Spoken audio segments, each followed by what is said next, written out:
وقل رب زدني علما. For natural selection to differentiate between a true belief and a false belief. That's what they're pointing out. So there's I mean, you're kind of conflating two different concepts, I think. So you can, like, I myself, like, if I say that I was kind of, I've evolved through natural selection, that doesn't mean I am natural selection, right? Well, what it means is your genetics, your anatomy, your psychology, your social behavior, and every single aspect of your thought is a product of natural selection, meaning it has to have adaptive value to help you survive and reproduce. Now, if I can show that your genetics, there's something in your genetics, or there's something in your anatomy, or there's something in your social behavior or your psychological behavior which is not in line with natural selection choosing it for a purpose, then that's a discrepancy. Well, no, there's some things that kind of evolve by accident, though. Sorry, I didn't hear you. There are some things that evolve by accident, though. We can't say that every single aspect of ourselves has some, evolutionary value. That's a slight fallacy. Okay, so because it's like for example, our blood is red, and it's red because it has hemoglobin. But if iron produced a slightly different wavelength, like it was blue, it's not. Then our blood would be blue. So it's not as if the color red itself helps us be kind of successful. That's just like a kind of a quirk. That's just like something that comes along with something else. So not every single kind of part of information or aspect about ourselves has some evolutionary value. Okay, now let me just explain that in terms of the red blood cells that you were just speaking about. Every single, and I'm just speaking about, this is pure Darwinism, right? Yeah. Darwinism doesn't claim we're going to explain some things and not others. The claim is we're going to explain everything. And what they basically do is this: every single aspect, again, of your genetics, your anatomy, your psychology, and your sociology has to be in line with something which is an evolutionary product. Either it directly helps you survive and reproduce, or it's an, according to them, an evolutionary hangover with no adaptive value. For example, the male nipples, right? Yeah, Sorry to be crude. Yeah. According to them, they say this has no adaptive value today, but it's an evolutionary hangover of an adaptation. Yeah. So either way, it is a product of natural selection. There's nothing. Look, basically, look. If a dinosaur came, right now, and you had an evolutionary biologist, that evolutionary biologist would have to explain him side by side with you the fact that he has a bigger brain than you, but he can't go to space and you can. He has to explain every single difference in comparative anatomy using natural selection. Now he can say this has adaptive value, or this is a evolutionary hangover of a previous adaptive value. It's a vestigial organ, whatever. But he has to do it in terms of natural selection.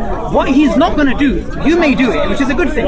What he's not going to do is say, I'm going to pick and choose, and this I'm going to explain by evolution, and that's a contradiction, so I'm going to leave that alone. They're going to say, no, I'm going to explain why that's an evolutionary byproduct and why this is an evolutionary adaptation. Okay, so what contradiction have I left alone? Have I left alone some contradiction?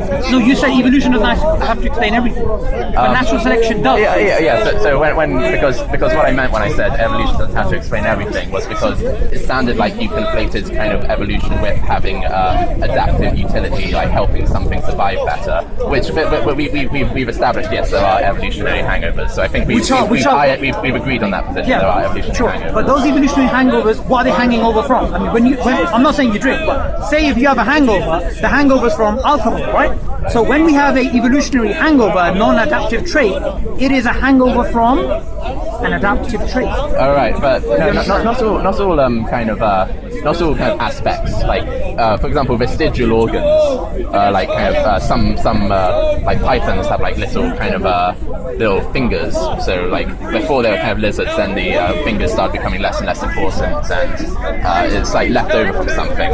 That's one thing. Which but you see that was kind of sort of unevolved in some respects. So let's look back at that example. When you're referring to that snake, that it has some evolutionary leftovers, right? Yes. And previously it was walking. Yeah. Those legs, they were they had adaptive. some use. Yes. They were adaptive, right?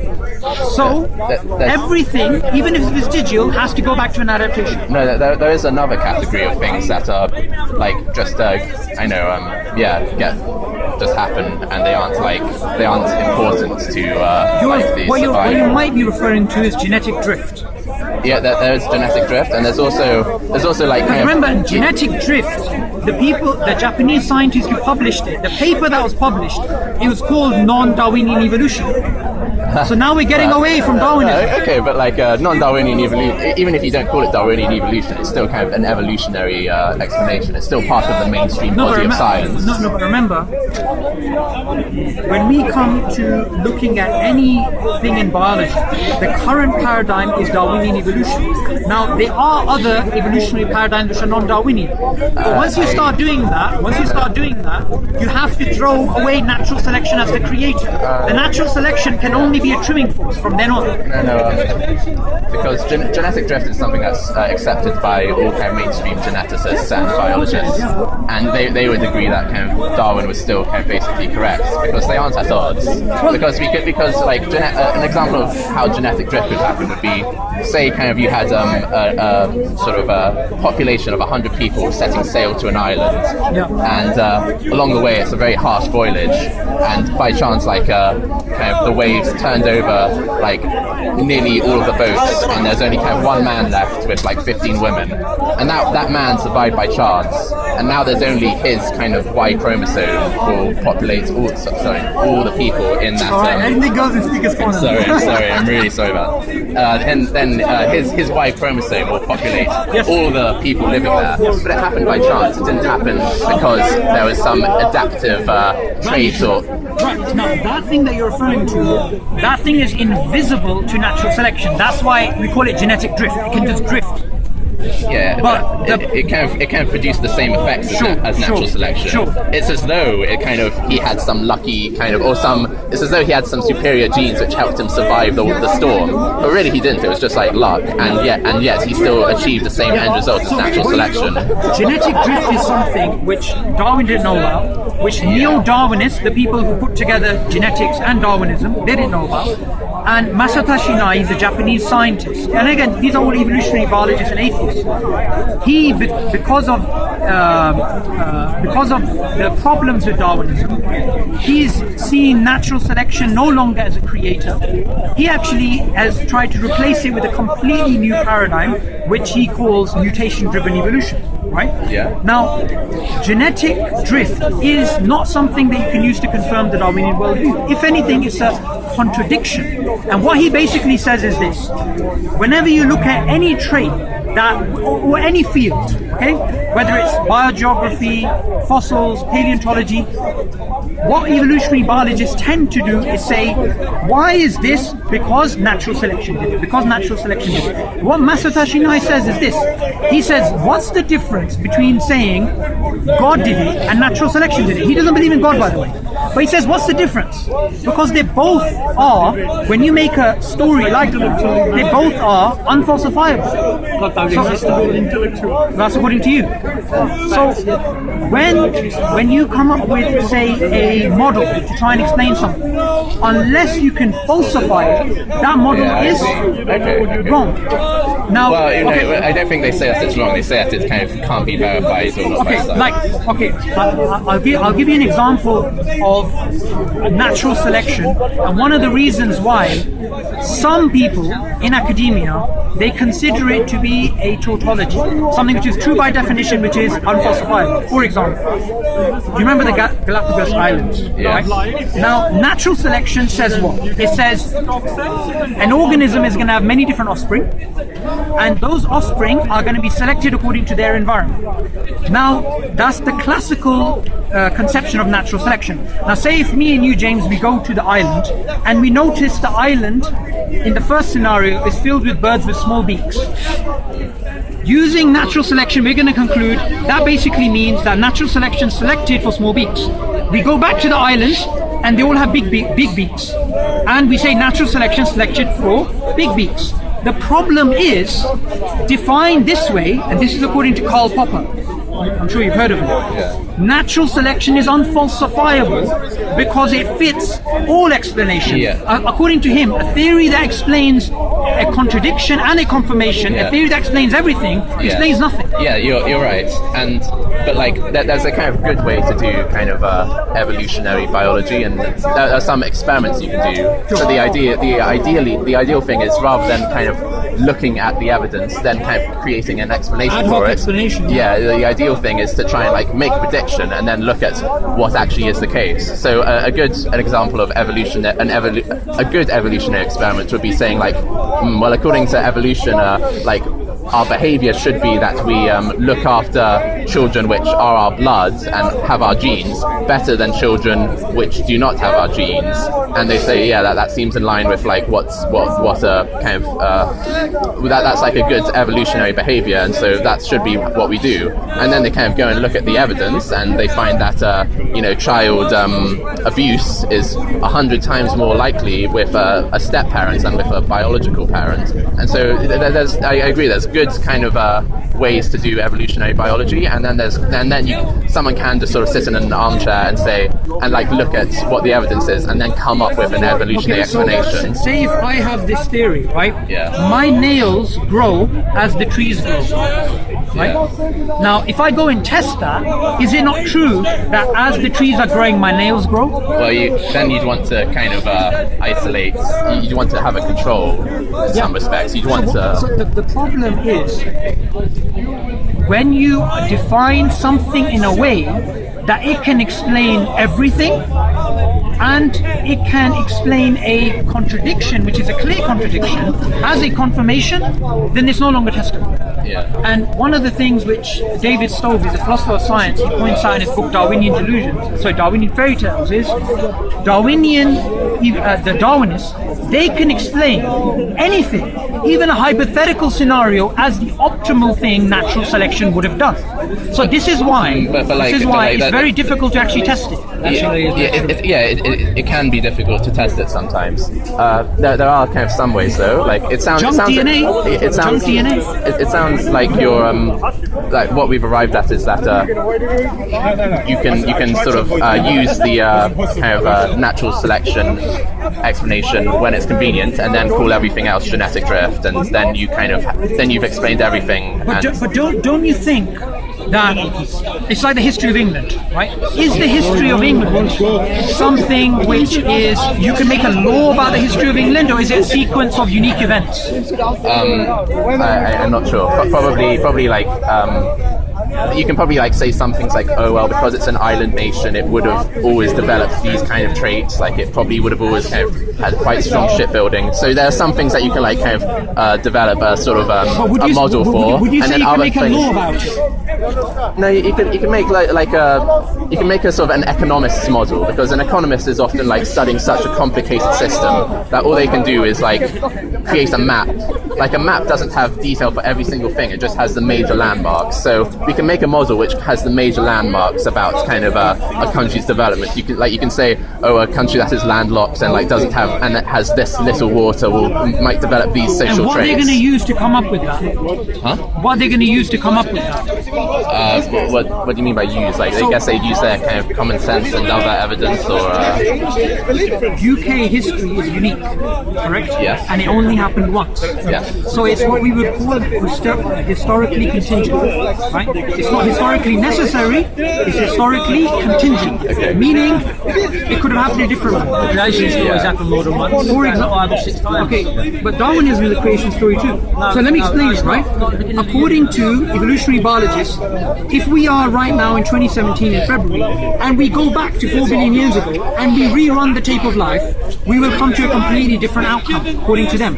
So they believe it's not historical necessity, it's historical contingency. Meaning, it's very difficult to come up with general laws when you look back retrospectively. Yeah, if you look Unless back what you over do if you look back over such a long time period, yes. Like if you go back to back like to the very first kind of replicating molecules, yes, it like kind of so many things could have just happened differently by chance. But over like kind of if you look at a kind of specific kind of environment, like you could say all the animals living in this environment will kind of, for example, adapt traits which help them conserve water, like in the desert.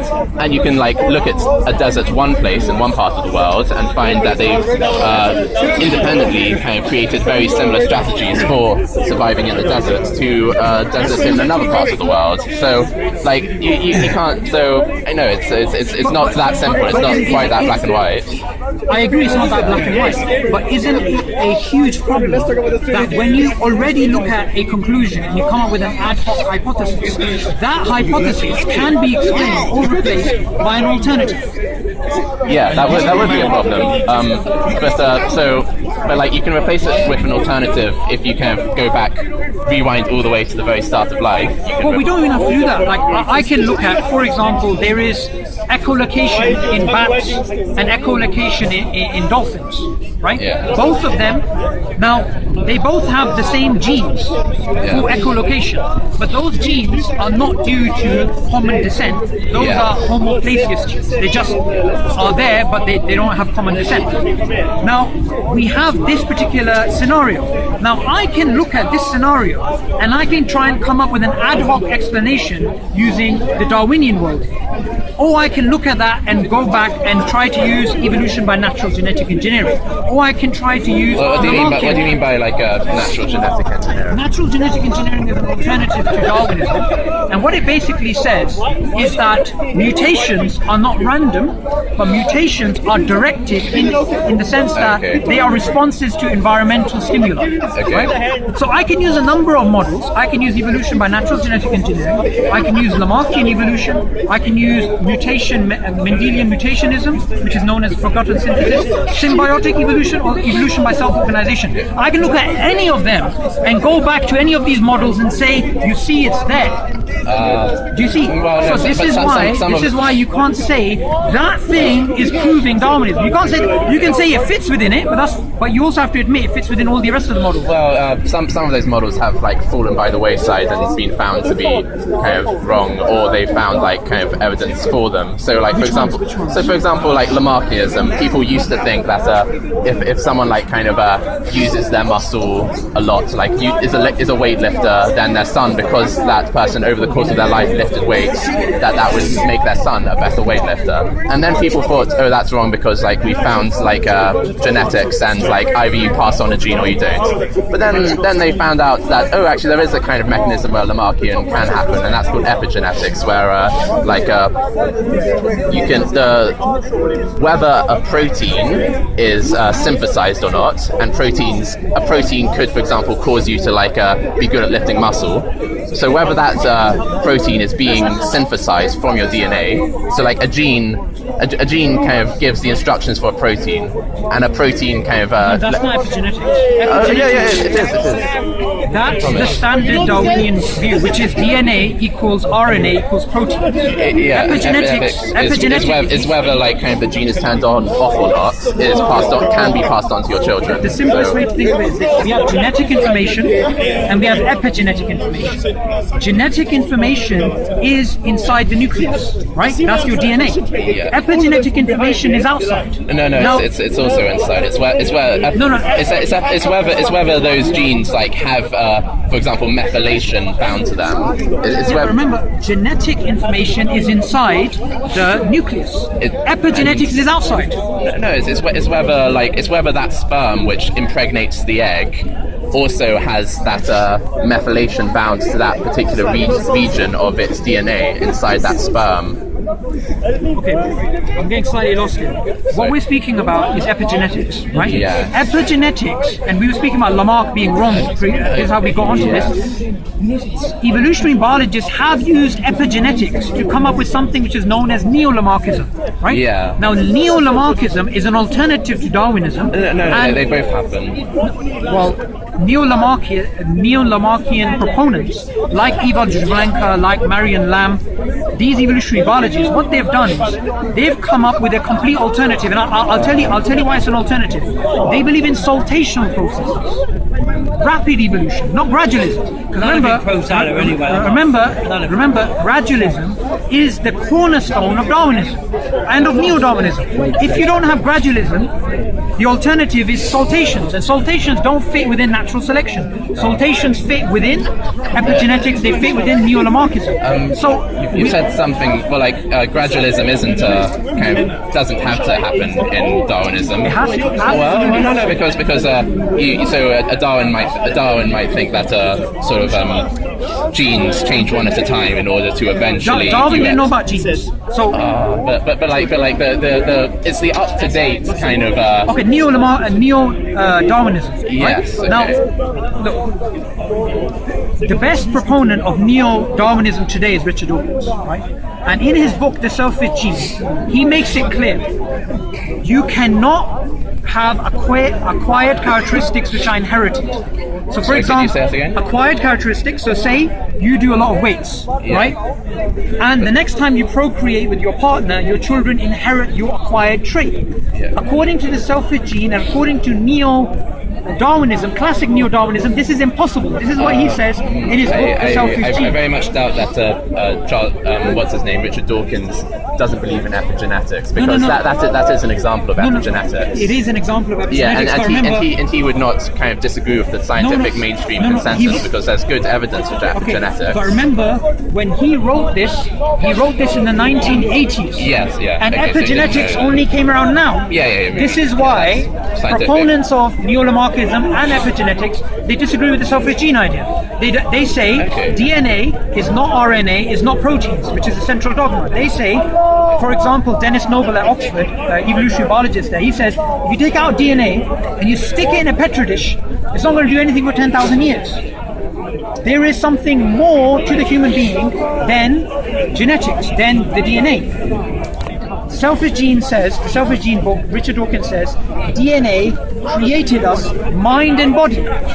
But we have done experiments in which we've removed the DNA, and there still has been growth due to epigenetic information, meaning the central dogma is wrong, Selfish Gene is wrong, neo-Darwinism is wrong. No, there's several different things there. For one thing, the central dogma wasn't invented by Richard Dawkins. That's Francis Crick. Yes. That's and about. Richard Dawkins It's about a protein synthesis from kind of genetic information. And the thing is, remember, it's a one-way sequence. Remember that, it's a one-way sequence. Yes, but people who kind of believe in epigenetics, which is like geneticists in general, biologists in general, they don't say therefore that the central dogma is incorrect. They do. No. Look, for example, because to say that the central dogma is incorrect would be to say that's kind of we don't create proteins from our DNA. I mean, Look, just last month, there's a book published called Dance to the Tune of Life, right, by evolutionary biologist and atheist at Oxford, Dennis Noble. What he basically says is this. He says the central dogma is wrong, and let me explain what I mean by him saying it's wrong. He says it's not a one-way sequence of information. It's not DNA equals RNA equals proteins. We have epigenetic information which affects development. And what he's written in that book and in his previous book, Music of Life, is to challenge the selfish gene. He wants to debate Richard Dawkins because he says he's wrong. Okay, I understand what you're saying. I believe that's. I mean, so I want to make something clear. I'm not like proponing. I'm not being a proponent for one particular school of like kind of. I'm a neo-Darwinist. I'm a neo-this. I'm like sort of arguing what I believe is like the biological mainstream, and that what has been what has been like kind of accepted from like a wide variety of evidence and experiments. And so yes, even though it's accepted, it doesn't mean it's true. Because remember, a scientific consensus is we all believed, all the physicists in the world believed 100 years ago that Newtonian physics was correct. And using Newtonian physics, if you made a prediction and you said this planet is going to be in this location on this day, it would be there. Yet Einstein came along and he showed, even though it worked for 200 years, time and space are flexible.